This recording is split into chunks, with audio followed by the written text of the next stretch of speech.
अपने यहाँ पर उपस्थित शरणार्थी साथियों का भी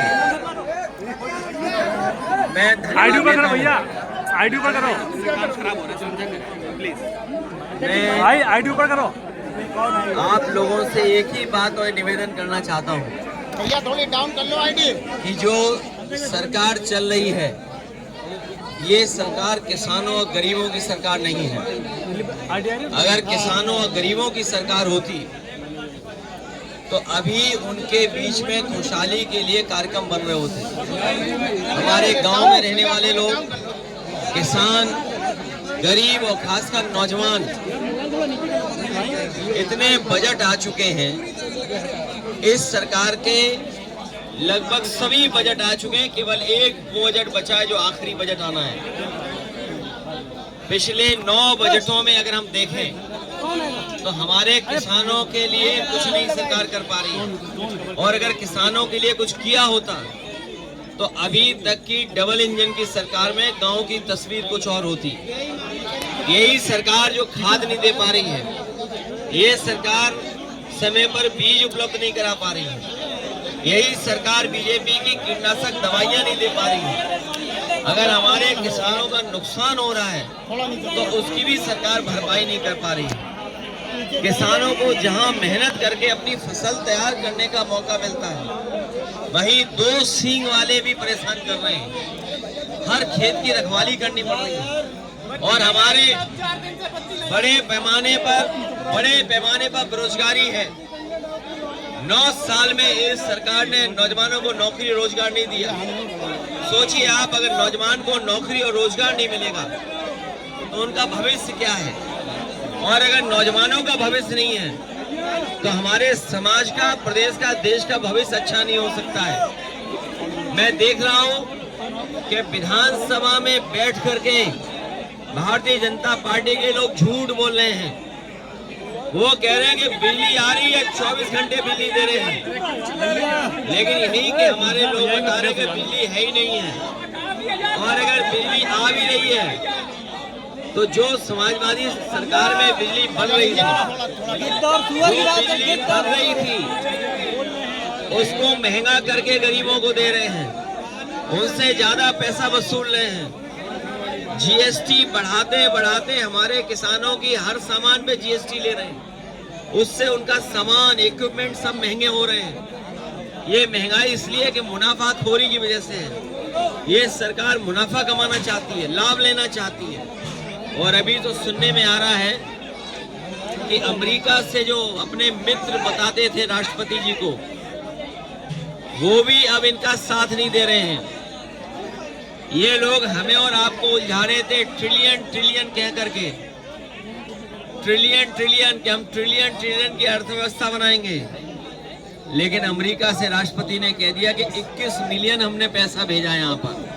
हमें आपको उलझा दिया ट्रिलियन ट्रिलियन में और खुद 21 मिलियन पता नहीं कहां पहुंचा दिया है। कारखाने बंद होने जा रहे हैं। अभी अमेरिका से कई उद्योगपतियों को ब्लैकलिस्ट कर दिया राष्ट्रपति ने वहां के। और हमारे मुख्यमंत्री कह रहे हैं कि अंग्रेजी कौन सीखेगा, कौन नहीं सीखेगा। विदेश से कारोबार कर रहे हैं, और अगर कारोबार करना है विदेश से तो अंग्रेजी आना पड़ेगा, सीखना पड़ेगा, जानना पड़ेगा।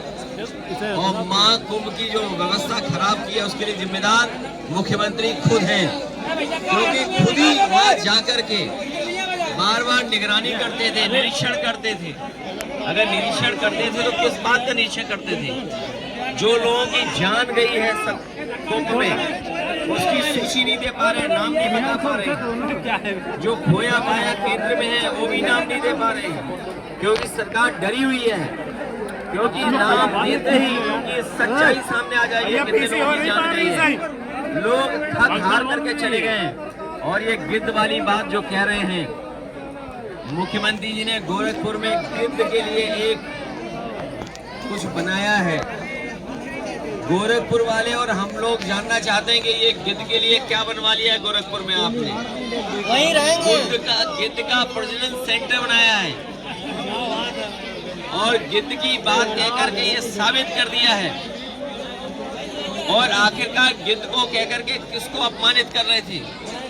क्या उनके परिवार के लोगों को, जो अपने परिवार के सदस्य ढूंढ रहे थे? चले एक बेटी अपनी माँ को ढूंढ रही थी, भाई भाई को ढूंढ रहा था, लोग आकर के अपने घर वालों को ढूंढ रहे थे जो अभी तक नहीं मिले हैं। क्या ढूंढने वालों को सरकार गिद्ध बोल रही थी? और सबसे बड़ा सवाल है, ये जो सुअर का नाम ले रहे हैं, ये हम लोगों ने किसी ने नहीं कहा कि पानी खराब है गंगा का। सेंट्रल पॉल्यूशन बोर्ड ने कहा है कि ये गंगा का पानी खराब है। गंगा का पानी नहाने लायक भी नहीं है, आचमन तो भूल जाइए।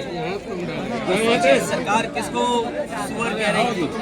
मुझे तो लगता है ये दिल्ली और लखनऊ के झगड़े में एक दूसरे को गाली दे रहे हैं।